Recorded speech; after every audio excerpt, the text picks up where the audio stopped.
Censorship in England is actually pretty different based on what kind of media you're talking about. The video you're seeing right now is a clip from a TV show called The Only Way is Essex, which is referred to as the British version of The Hills. And it's what most people would regard as trash TV, where cuss words aren't bleeped out when it's viewed in England. And they talk about some strange things.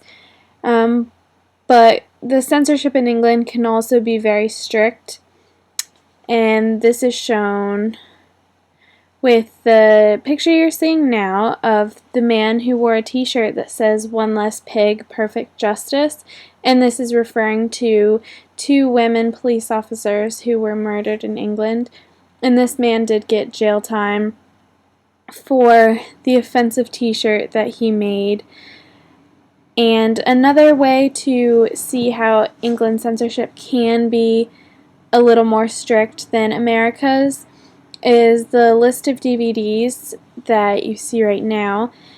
These are DVDs that have been shortened in England or changed in any way based on the rating system, and some of the examples they have there are Agent Cody Banks and Shrek and Lilo and Stitch, which are movies that you wouldn't necessarily see as needed to be changed or altered in any way.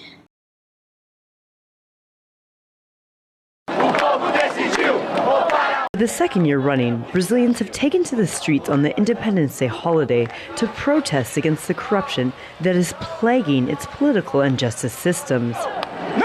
In Brazil's biggest city, Sao Paulo, an estimated 600 people showed up to protest against corruption, shutting down Sao Paulo's main street for several hours. They say corruption has been a problem since the end of Brazil's military dictatorship in 1985. We are decades already following the same process. We know that this corruption is being doing so long time for some reason, and now we want to know beyond this. We need to know what is really going on. Dilma Rousseff was born in 1947 and began her presidential term in January of 2011. She is Brazil's first woman president and is an advocate for the Workers' Party. She ran against and opposes the Brazilian Social Democracy Party. Her party, the Workers' Party, has led the transition in Brazil from military rule to democracy. This is a picture of Brazil's capital, located in Brasilia. The Brazilian government has a major influence on what is allowed to be on the internet and frequently monitors what is posted in order to protect citizens from inappropriate or uncivil online behavior. The Brazilian government has the authority to constantly oversee what information is posted on the internet and all social media. This material may include political opinions, inappropriate images, false information, or even posts that the government deems morally unsuitable for the welfare of the country. In China, the government has had the biggest influence on media censorship. Over 16% of the messages sent online get deleted, and websites addressing the Dalai Lama, Tiananmen Square, and countless others expressing political dissent are blocked from the public in China. The footage you are seeing now is from Tiananmen Square Massacre, one of the most notorious events in China's history. This event is a good example of how serious censorship is in China, because any information about the pro-democracy protest that took place is censored and unavailable for Chinese citizens to find. The government has tight control over monitoring social networking sites and are quick to block any anti-government sentiments posted. Just recently, Google has been completely blocked in the wake of new leaders being appointed to the Communist Party. Users who want access to Google instead are getting redirected to non-existent websites. The reality is you can try to throw up a barrier here and there. It doesn't work, and it doesn't last.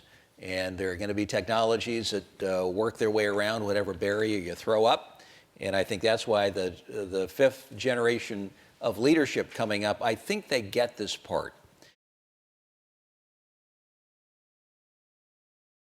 In Libya, what sparked the tension between its people and the U.S. was a 13-minute film, which is now banned in Libya, produced in the U.S. about the Prophet Muhammad being portrayed as a murderer and a womanizer, among other things. The vast majority of Libya's population is Muslim, so as you could imagine, this obscene film came with a justified response of rebuke.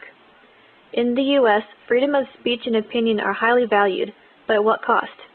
Because the film is uncensored where it was produced and posted, anyone in the world with the capabilities can view it, including places where the message wouldn't be taken lightly. Having censorship is one thing that should always be factored into whether something would be taken as offensive to a belief or not.